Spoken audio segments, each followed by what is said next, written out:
The divergence theorem relates the flux of a vector field through a closed surface to the integral with respect to volume throughout the entire interior of the divergence of that field. So this is sometimes called Gauss's theorem because it relates to Gauss's law. Gauss's law says that if you have a charge density inside a closed Gaussian surface, that the accumulated charge can be equated with the flux through the surface with various constants. Normally, I don't like to give problems that involve checking both sides of a theorem. Usually this is a choice, so pick the one that works the best. But there are some instructive features in trying to do both sides, so I'm going to do a problem in which I do separately calculate the flux through the surface and the volume integral of the divergence on the interior. This notation, f dot ds, where ds is rendered as a vector, is just an alternative for f dot n ds, where n is the exterior pointing unit normal for the entire surface. And of course, that's a function because it will vary depending on where you are. All right? And the problem I want to do will involve this field. F is going to equal 2x cubed xz 6y squared z, and I want to compute both the flux of this field through a cylindrical surface and the volume integral of the divergence over the region. So here's my cylinder. It's sitting on top of the origin of a coordinate system, and its axis aligns with the z-axis. It's x squared plus y squared equals 4, so it has radius 2, and z goes from 0 to 3 because that's going to be the height.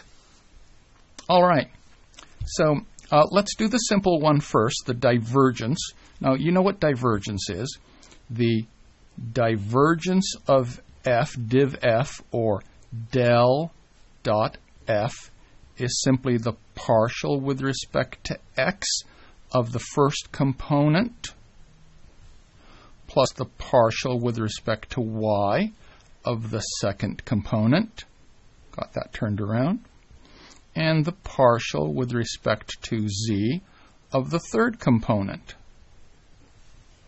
So we're going to get 6x squared, we're going to get 0, and we're going to get 6y squared. So we have 6 times the quantity x squared plus y squared. In cylindrical coordinates, this is just 6r squared. So that's going to be convenient. The triple integral of the divergence of f with respect to volume over this solid cylindrical region will be 0 to 2 pi. Theta goes all the way around. That will be 0 to 2 because theta goes from 0 to 2, and 0 to 3 because z goes from 0 to 3. And by the way, all the limits are constant for an integration over a cylindrical region in cylindrical coordinates, so that shouldn't be a surprise. The integrand is 6r squared, and dv r, dz, dr, d theta. Now, if you take a good look at this, there are no thetas inside here, so this outermost integral is just going to give us a factor of 2 pi. And this integrand is 6r cubed, and it's going to be dz and dr, 2 pi. Let's see. The dz, there's no z in here, so we're just going to get a factor of 3. When we integrate the r cubed, we get r to the 4th over 4 from 0 to 2. Okay, so what do we have here? This is 36 pi times 16 over 4, or 4 times 36 pi, we've got 144 pi. Okay, so that's our result. Now let's take it to the other side and let's redraw our closed cylindrical surface and consider instead the three components of it. We have the top, which is just a circular disk. We have the sides, and we have the bottom.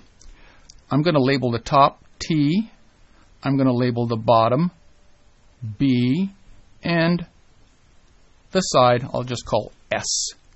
Now keep this in mind. I have to do 3 of these flux integrals for the top, the side, and the bottom, and add them together to get my result. Now let's do something easy first. If you look at the top, the normal vector for the top is just k.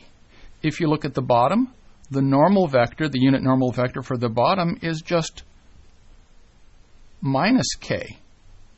And the side is slightly more challenging. Let's take a moment to talk about that. We know that the surface is x squared plus y squared equals 4. If you take the gradient of x squared plus y squared in order to get a perpendicular vector to this level surface of x squared plus y squared equals 4, you're just going to get 2x and 2y. And if you want to embed it in 3 dimensions, it's going to be a horizontal vector, so it's 2x, 2y, 0. And if you unitize it, it's going to be 2x, 2y, 0 over the square root of 4x squared plus 4y squared. But x squared plus y squared is 4. 4 times 4 is 16. Square root of 16 is 4. 4 cancels into 2. We get x over 2, y over 2, 0, and that's going to be n for the side S. And we'll hang on to that for future reference. Okay? Let's begin by computing the flux over the top. Okay? The flux over the top, which is just F dot N ds, remember, the top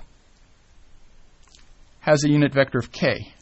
So that's just going to peel off the third component of our vector field, and that was 6y squared z.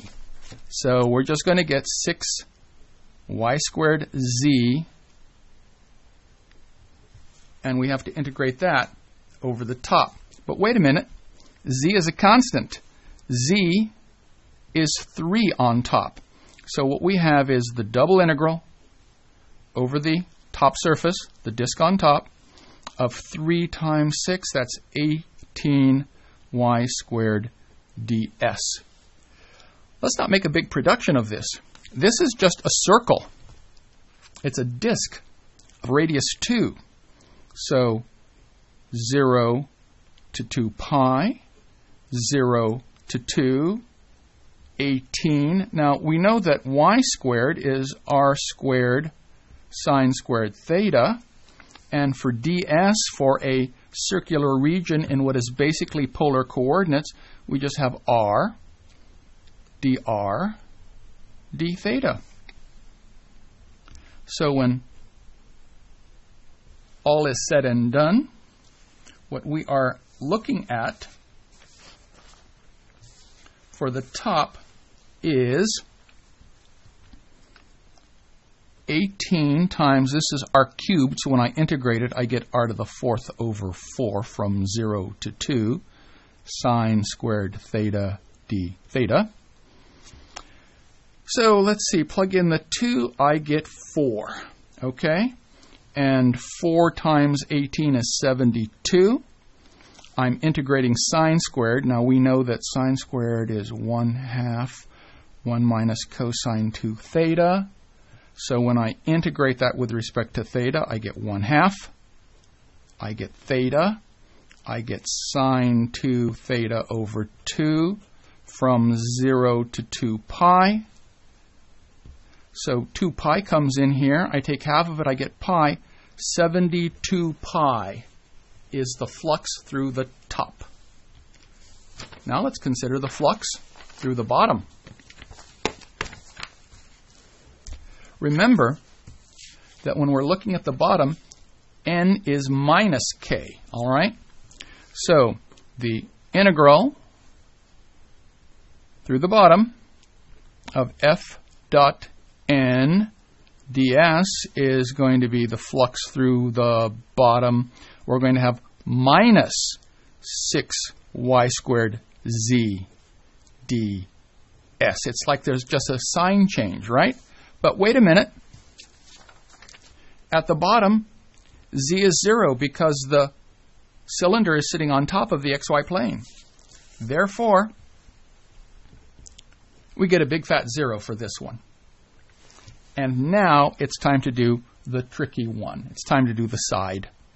So the side f dot n ds is going to be integral through the side.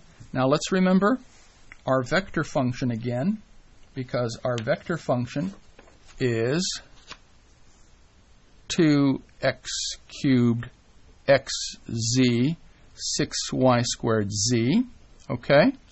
And our unit normal vector is x over 2, y over 2, 0, and then ds. So what's going to happen? Double integral over s. We're going to have x to the 4th. Okay, right here. Okay, we're going to have x, y, z over 2. And we're going to get 0. And ds. Now, mind you, we can replace x and y and x with polar coordinates. In fact, let's keep in mind what's going to happen. ds for a cylinder, and you might recall that I did tell you about this. When you have a cylinder, you have a d theta dz. A d theta dz, okay? And we also know that x is 2 cosine theta and y is 2 sine theta. I know r is 2 because we're on the cylindrical surface. They're constant there. Now there's a couple of things you might want to notice. One is that this fellow right here, he's history. Okay? Because of symmetry, this is all gone. This is going to be a 0 term. The x and the y wipe everything out. So we basically have the integral over s, x to the 4th, okay? And it's going to be a dz d theta. 0 to 2 pi. This theta goes all the way around. 0 to 3. And this fellow is 16 cosine to the 4th theta. A is the radius, that's 2, dz and d theta. Okay? And when we integrate this, we get another 3. So we've got 16.